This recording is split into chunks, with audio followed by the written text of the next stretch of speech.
आपका पेट जलता रहता है, खाली पेट, दर्द, उल्टी की कैफियत और गैस, जिसके लिए आप बहुत सारी दवाइयाँ खा चुके हैं, लेकिन कोई काम नहीं करती। इसकी असल वजह होती है एच पाइलोराई।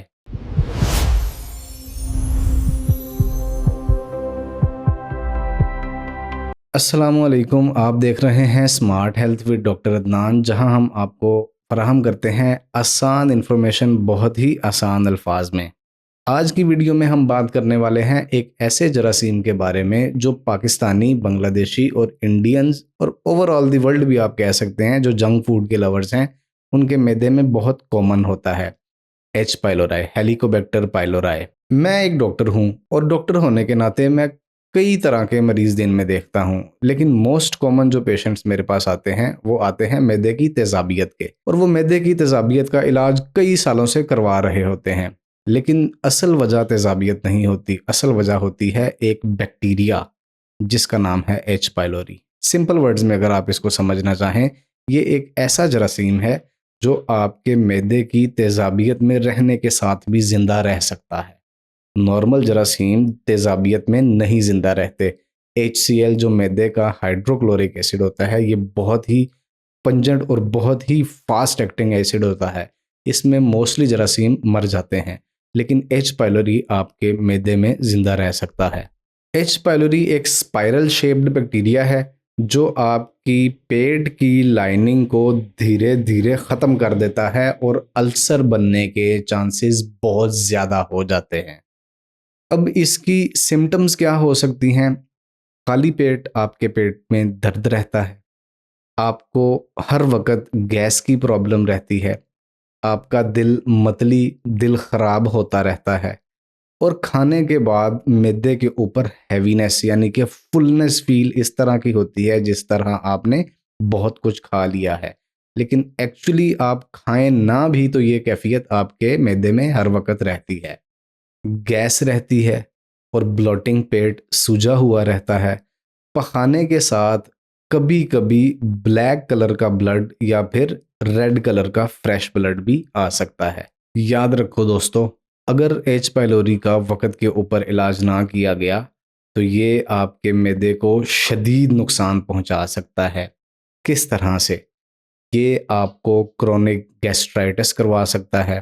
क्रोनिक गैस्ट्राइटिस यानी कि बहुत लंबे अरसे से तेजाबियत का मसला है, आपने इसको सीरियस नहीं लिया, हल्की तेजाबियत समझकर कभी हकीम की फक्की खा ली, कभी कोई चूरन खा लिया, कभी हाजमोला खा ली, या कभी कोई मैदे का कैप्सूल खा लिया।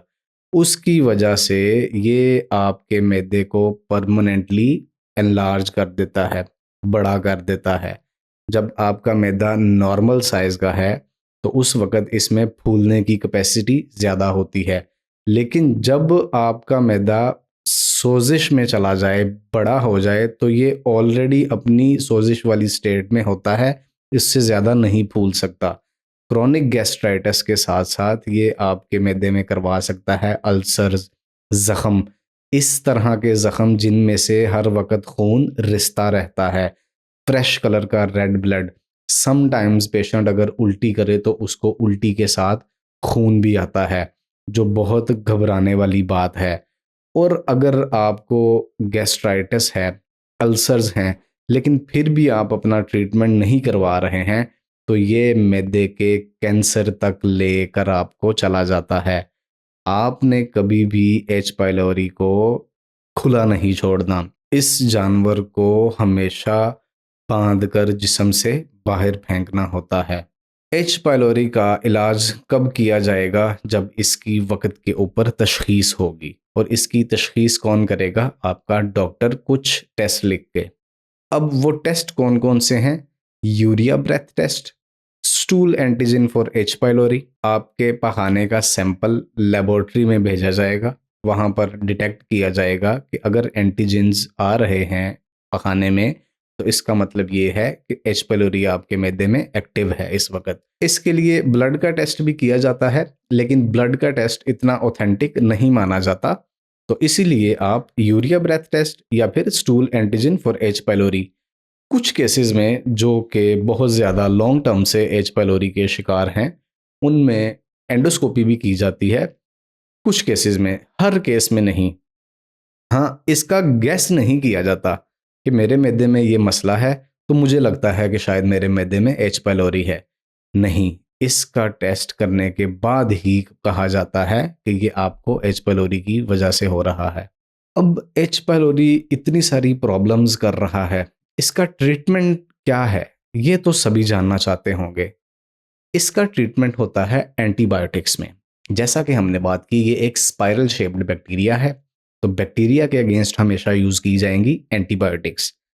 हाँ, ये इस तरह का बैक्टीरिया है, ढीठ किस्म का, कि सिंगल एंटीबायोटिक थेरेपी नहीं दी जाती। या तो डबल एंटीबायोटिक थेरेपी दी जाएगी, या ट्रिपल एंटीबायोटिक थेरेपी दी जाएगी, या क्वाड्रुपल एंटीबायोटिक थेरेपी दी जाएगी विद स्ट्रॉन्ग एंटासिड या फिर स्ट्रॉन्ग प्रोटॉन पंप इनहिबिटर्स, यानी कि तेजाबियत को कम करने वाली दवाइयों के साथ एंटीबायोटिक्स का कोर्स दिया जाता है 10 से 14 दिन के लिए। और अगर आप एक डोज भी मिस करते हैं अपनी एंटीबायोटिक की, तो इसका मतलब है बैक्टीरिया रेजिस्टेंट होने के चांसेस बढ़ जाएंगे। तो जब भी एच पाइलोरी का ट्रीटमेंट स्टार्ट होगा, आपने अपनी डोज मिस नहीं करनी है, वक्त के ऊपर दवाई लेनी है, जो जिस तरह बताएगा डॉक्टर आपने उस तरह से करना है। याद रखें, हर बीमारी का इलाज सिर्फ दवाई में नहीं होता, उसका इलाज होता है डॉक्टर के पेन के साथ, जो वो आपको लिख कर देता है दवाएं। और उसका दूसरा पहलू ये होता है कि आपने अपनी तरफ से भी एफर्ट करनी होगी। अपनी तरफ से एफर्ट आप किस तरह से करेंगे? परहेज करके। बहुत सारे लोग ये समझते हैं कि हम दही खा लेंगे, हम सादा गज़ा खा लेंगे, हमारा एच पाइलोरी, हमारी मैदे की तेज़ाबियत ठीक हो जाएगी। बिल्कुल नहीं, ये बिल्कुल गलत बात है। एच पाइलोरी को ख़त्म करने के लिए अद्वियात के साथ साथ परहेज़ भी की जाएगी, लेकिन सिर्फ परहेज़ नहीं की जाएगी। परहेज़ से ये नहीं जाने वाला, चाहे आप सालों के साल खाना छोड़ दें, ये नहीं जाएगा परहेज़ से। क्या कर सकते हैं आप? प्रॉपर हाइजीन को मेंटेन करें, साफ पानी पिएंगे, उबला हुआ पानी, फिल्टर का पानी भी नहीं। उसके साथ आप अपने हाथों को, अपनी बॉडी को बिल्कुल क्लीन रखेंगे। हाइजीन में यही चीज़ें आती हैं। और स्मोकिंग करते हैं तो स्मोकिंग को क्विट करेंगे, ख़त्म करेंगे, और डॉक्टर गाइडेड ट्रीटमेंट साथ में आप जारी रखेंगे। अगर आपके घर में किसी को पेट की प्रॉब्लम रहती है, तो इसको इग्नोर मत करो।